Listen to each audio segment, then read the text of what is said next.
জবান যিনি দিছেন, যার দেওয়া জবান তার নামই নিতে পারে না, তার কালামই পড়তে পারে না, তুমি তো আসলে কিছুই জানো।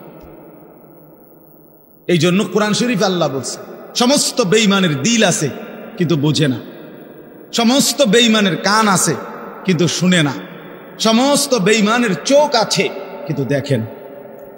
কোরআন শরীফ আছে লাহুম কুলুবুল লা ইয়াফকাহুনা বিহা ওয়া লাহুম আযানুল লা ইউবসিরুনা বিহা ওয়া লাহুম আ'য়ুনুল লা ইয়াসমাউনা বিহা। আল্লাহ তাআলা বলছে বেঈমানের দিল আছে কিন্তু বোঝে না, বেঈমানের কান আছে কিন্তু শুনে না। ওই ছেলে, এই দুই ছেলে, ভাইয়া কথা বাকি থাকলে বাইরে গিয়া বলো। বেওকুফ কোথাকার, কথা বাকি থাকলে বাইরে খালি জায়গা আছে সেখানে যাও। জিন্দিগি অপদার্থ এক জিন্দিগি বানায় ফেলছে সব। জীবন মানেই হলো আমার খামখেয়াল, আমার যেটা ভালো, মন চাইলে বুট খাইলাম, মন চাইলে বাদাম খাইলাম, মন চাইলে ঠ্যাং সরাইয়া বইলাম, মন চাইলে মাথা আলগি দিয়া বইলাম, মন চাইলে হাসলাম, মন চাইলে কাঁদলাম, মন চাইলে দাঁড়াইয়া পেশাব করলাম, মন চাইলে বৈশা পেশাব করলাম। অজস্র সন্তানের চলাফেরা দেখলে বোঝা যায় এদের কোনো মা নাই, বাবা নাই, অভিভাবক নাই, এদের কোনো আখেরাত নাই, আল্লাহ নাই, পরকাল নাই, কিচ্ছু নাই।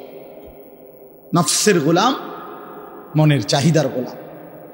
তার খোদা তার মনের চাহিদা, তার মনে যা চায় তাই করে।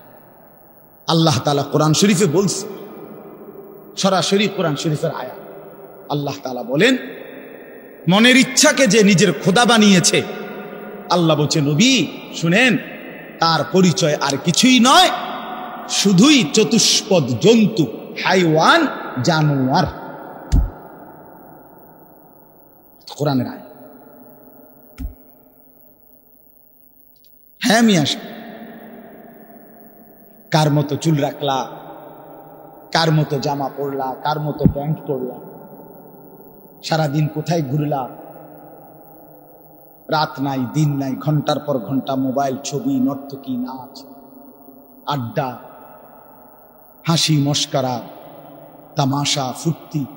তোমার মা কোথায়, তোমার বাবা কোথায়, তোমার বংশ কি, তুমি কোন ধর্মের, তোমারে বানাইছে কে, তুমি কার উম্মত, তুমি আসছো কোত্থেকে, তুমি যাবা কোথায়, প্রতিদিন যে মানুষগুলো মরে ওরা কই যায়, এ কিছুই বুঝো না, কিছুই মনে করো না।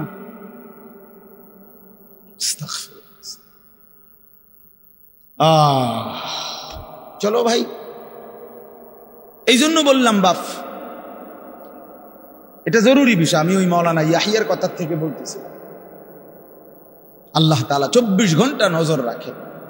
আল্লাহ তাআলা বলে বান্দা আমি দেখি আমার চোখের সামনে তুমি কেমনে নাফরমানি, কেমনে নাফর। এতবার নিষেধ করলাম, একবারও আমার কথা শুনলা না, এতবার আদেশ করলাম, একবারও শুনলা না। কোরআন শরীফে আছে আল্লাহ বলছেন ফাবিআইয়ি হাদিসিন বা'দাহু ইউমিনুন। আল্লাহ তাআলা বলেন বান্দা কোরআনের চাইতে দামি আর কোন কথা বললে তুমি ঈমান আনবে।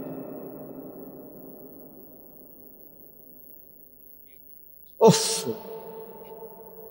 এর চাইতে দামি কি বললে তুমি বিশ্বাস করো।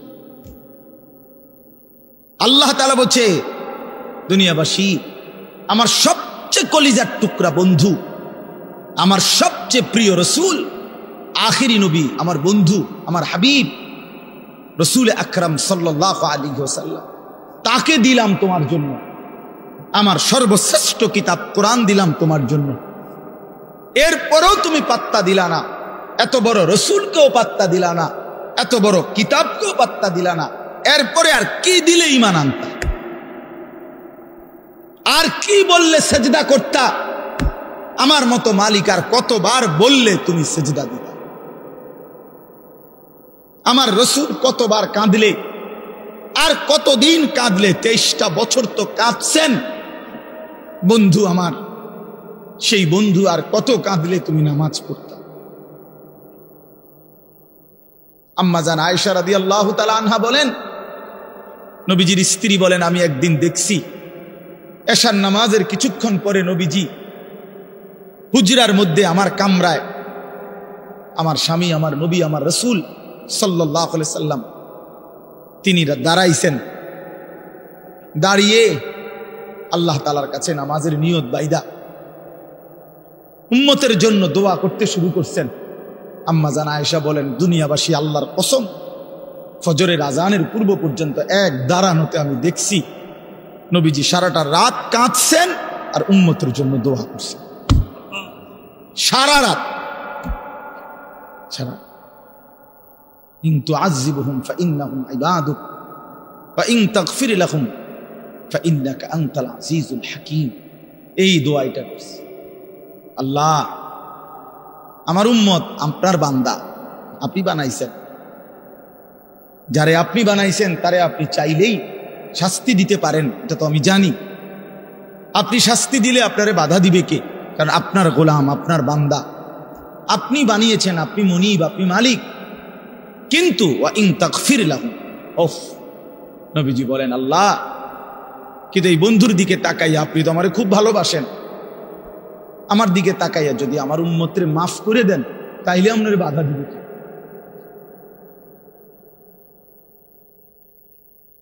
আপনি মাফ করে দিলে আপনারা তো কেউ কিছু বলতে পারবে না, এই ক্ষমতা তো কারো নাই। আপনি তো চাইলে মাফই করে দিতে পারেন, তো দেন না মাফ করে। এইভাবে কাঁদছেন নিয়ে আসা।